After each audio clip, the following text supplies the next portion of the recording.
Hello and welcome to On College Time. I'm your host, Nick Cash. All night long.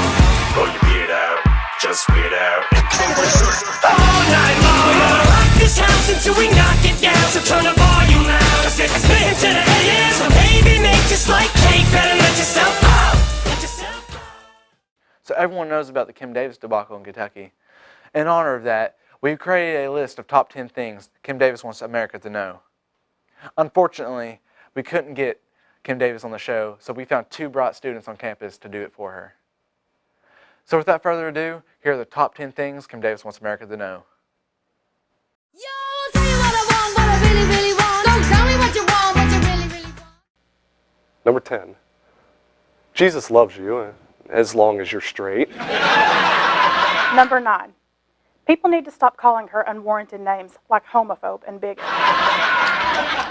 Number 8, the sanctity of marriage should be between a man and a woman, and another man, and a third man, and probably that second man again. Number 7, she doesn't hate gay people. She loves everyone just like Jesus does, except for the homosexuals, of course.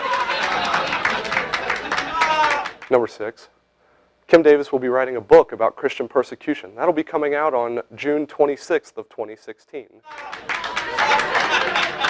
Number 5, if marriage is allowed between two people of the same sex, next people will be trying to marry their cars and pets. Number 4, Survivor will sue you if you play Eye of the Tiger and your name's not Rocky Balboa.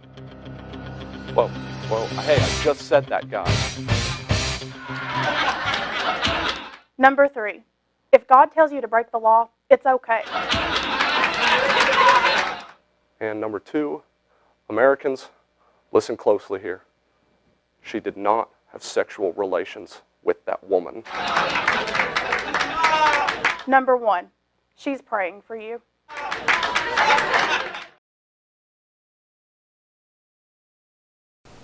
Welcome back. I'm your co-host, Brady Smiley. Like many, I sat down to watch the second Republican presidential debate on CNN a few days ago.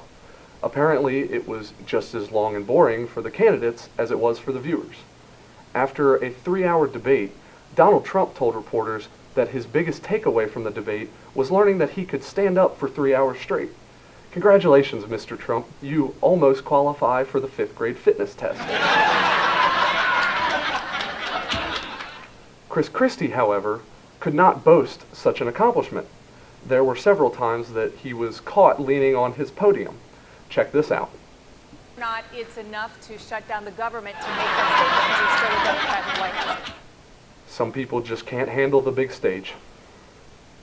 So the debate's newcomer and victor, Carly Fiorina, started her night a little rough. The first question she was asked concerned her comfort with Trump's control of the nuclear codes. Her answer was just a little bit dodgy. Ms. Fiorina, I want to start with you. Fellow Republican candidate and Louisiana Governor Bobby Jindal has suggested that your party's frontrunner, Mr. Donald Trump, would be dangerous as president. He said he wouldn't want, quote, such a hothead with his finger on the nuclear codes. You as well have raised concerns about Mr. Trump's temperament. You've dismissed him as an entertainer. Would you feel comfortable with Donald Trump's finger on the nuclear codes? You know, I think Mr. Trump is a wonderful entertainer. He's been terrific at that business. I also think that one of the benefits of a presidential campaign is the character and capability, judgment and temperament of every single one of us is revealed over time and under pressure. All of us will be revealed over time and under pressure. I look forward to a long race.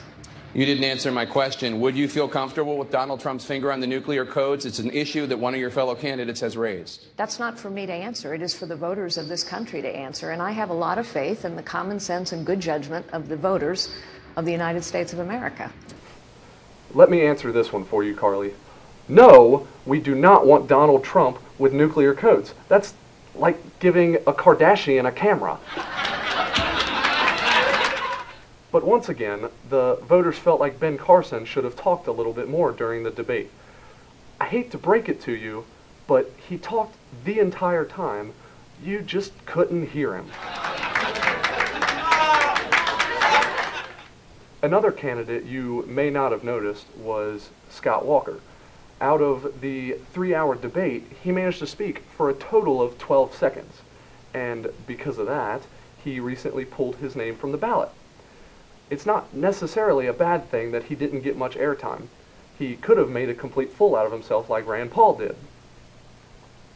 At the end of the debate, each candidate was asked what they would want their Secret Service code name to be. Listen to some of their answers.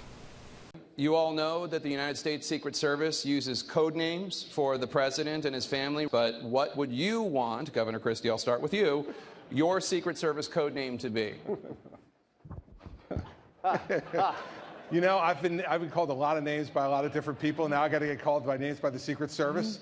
I would just say True Heart. Well, I have one now. It was my detail. They called me Unit 1. Secretariat. Governor Walker? Harley. I love riding Harleys. Ever ready. It's very high energy, Donald. Humble. That's a good one. One Nation. Senator Cruz? You know, as a Cuban, I might go with Cohiba.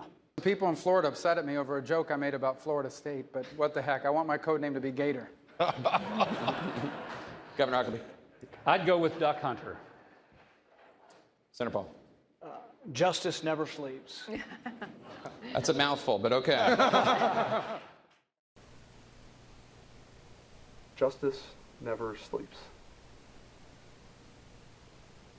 Rand, literally, any name would have been better than Justice never sleeps. You could have called yourself Colonel Sanders, and we would have been happy.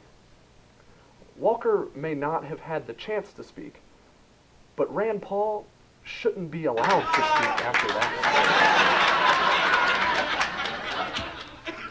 The debate wasn't a total failure, though. We did learn a couple of important things. We learned that Jeb Bush isn't opposed to hitting the occasional blunt. Jeb, you're welcome on my campus anytime. We also learned that we waited far too long to bring a woman into primetime. Carly Fiorina is the first and only person to render Donald Trump speechless. Let's take just a minute to admire this accomplishment. Block, Ms. Fiorina, I do want to ask you about this. In an interview last week in Rolling Stone magazine, Donald Trump said the following about you, quote, "Look at that face. Would anyone vote for that? Can you imagine that, the face of our next president?" Mr. Trump later said he was talking about your persona, not your appearance. Please feel free to respond what you think about his persona. You know, it's interesting to me. Mr. Trump said that he heard Mr. Bush very clearly and what Mr. Bush said. I think women all over this country heard very clearly what Mr. Trump said.